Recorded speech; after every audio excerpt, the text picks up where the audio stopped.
other cancers of the colon, which exceed the general population. Other diseases like hepatitis A and hepatitis B are more commonly seen in homosexuals than you would see in the general population. And I recall taking care of a patient many years ago when I was in residency. A gentleman who was in his 50s, he had led a homosexual lifestyle. He had contracted the human papillomavirus, which is responsible for what we would know as genital warts.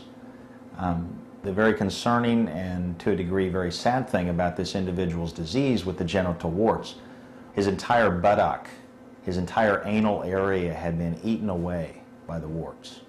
And even with all of the expertise that we have in the medical field today, the lasers, the non-invasive approaches, the medications and chemicals that we can use, this man was fighting a battle that he couldn't win. He ended up losing all of the buttock area. He ended up having a colostomy where his feces would come into a bag on his abdomen because he no longer had a rectum. He no longer had function of that area. And it was a wide open, gaping wound. When you sit beside someone at their bedside and you watch them struggle for breath, there's very few times that people put on airs or pretend. And as I've sat and talked to homosexuals, people that have made the lifestyle choices that they did, who acquired AIDS and were looking at an early death, never have I heard anyone happy that they chose this. Never have I heard anybody say, this was the best life for me. I've watched friends go. I've been to funerals. I've seen other guys get sick, people that I knew intimately. I mean, you go through a war and you wonder, did somebody survive? But this is supposed to be normal life. This is supposed to be what's normal and good for everybody. And you think back on people and you wonder, gee, I wonder if they've survived. That ought to tell us something. That ought to cause us to pause and ask if this is what we want to usher our children into something where we have to wonder, are they going to survive?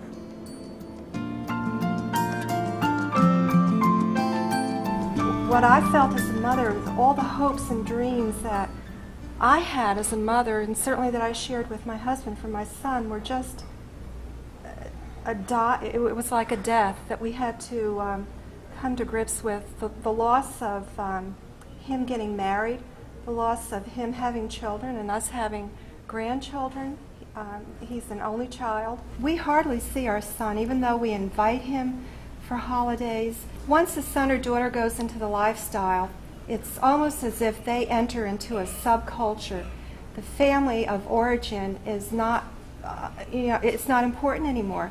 They have their homosexual friends, and those homosexual friends become their family. When you're in your teens or when you're in your 20s, people want you. Younger and younger teens are being drawn into this. I was talking to a 16-year-old just recently who first got involved in a gay bar when he was 13 years old.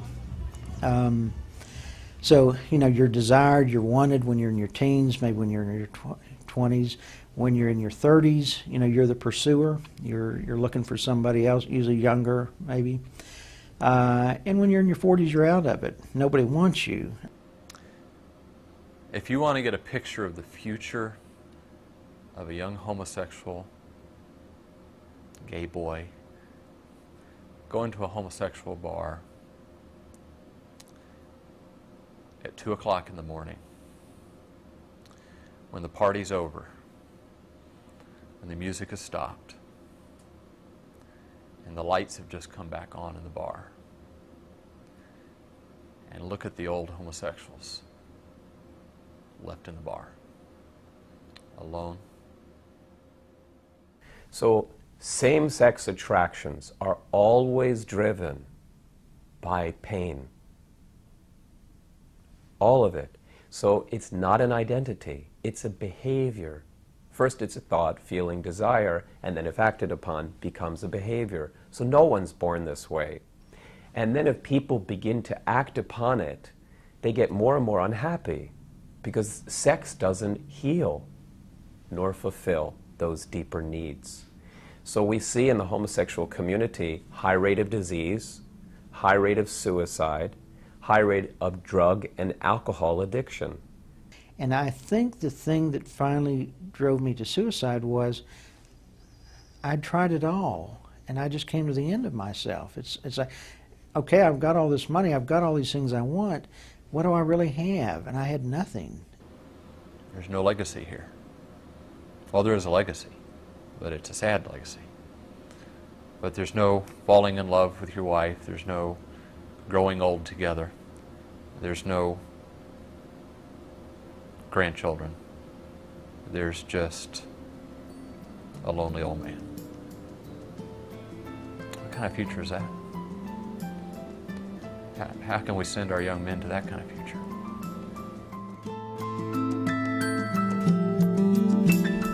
I know that one of the difficult things for teachers, they're put in a position to where some would say, if a child is curious about homosexuality, or if a child is feeling this emotion or that emotion, that those might be signs that they are, quote unquote, a homosexual. And how is a teacher or a school administrator, counselor, to deal with that? Having been an educator for 16 years in public and private schools, I feel that kids really look up to their teachers, and they really rely on what their teachers and principals say. Just because you have, a homosexual feeling at an early age, that doesn't mean you're a homosexual. I think a lot of people experience those kind of homosexual feelings and grow out of them. It's just part of growing up. Children have a lot of ambiguous feelings about sexuality. In fact, we don't just suspect that, we know that from scientific studies. The children who have a very unclear identity in relationship to gender issues when they're freshmen and sophomores in high school, only a few years later have a much clearer concept of those same issues. And so imposing that very early, making judgments very early in a child's life about what they may be experiencing at that particular moment is fraught with danger, frankly, and is tremendously risky. You could really develop almost a self-fulfilling prophecy. Told that we know something about children. We know that if you tell a child that they're dumb, or they're ignorant, or they can't play sports, that they're clumsy. We call a child clumsy year after year after year. Eventually they begin to believe that they truly are clumsy. If we know that about things like clumsiness or something about that about being slow, why wouldn't we not also understand that the same thing can happen very easily with sexual identity? If you tell a person at the age of 10 or 11 or 12 that they're gay, and you tell them that over and over again, you can literally construct a gay identity for that individual when it may not exist at all. So what do you do when you're dealing with the possibility of abuse and violence within the schools? You need to stop and think, what do we want to promote here? If you want to promote treating other students with dignity and respect, then that's what you teach. You teach that we need to honor each other. We need to treat each other with dignity and respect. What you can't do in that is put students in groups. Anybody who's different is picked on. And the schools can teach, you want to talk about tolerance, the schools can teach tolerance and understanding for someone that's different from you, but that should go across the whole spectrum of behavior, not just someone who's identified as struggling with same-gender attraction. I think there are some common values and kindnesses and decencies that everybody can be taught. I think it's a very complicated and difficult issue. I do feel the pain of high school students, both male and female, or junior high, that are being ostracized and being teased. It's a horrible place to be. And there does need to be sympathy, and there needs to be some sort of action on the part of school administrators to stop the teasing and the taunting and the tormenting. I think that's absolutely critical. But I don't think that from that point, that is an automatic springboard into anything that really gets into what should be dealt with in the home or in the church. Those kids who are genuinely struggling and don't want this in their life hear nothing about that option at all. And so I think schools absolutely, in order to be fair, have to say there's also help for those who don't want to have this in their life. Because I sat in the chair feeling like a faggot and a queer and being called one and wanting to understand what am I going through, and nobody could help me. Therapists couldn't help me, clergy couldn't help me, teachers couldn't help me. And now it's a sellout because they couldn't find out what it was about. Now they're saying, well, embrace it. If it ain't broke, we don't have to fix it. That's cheap. It's cheap science. It's cheap religion, and it's cheap education. We owe our children the right to the truth about same-sex attractions.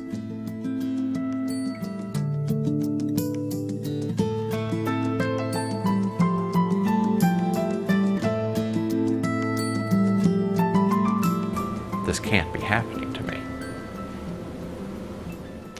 And that was the day, that was another one of those days that changed my life. And from that point on, my life would never be the same. And there was no going back. You know, there's no fixing this.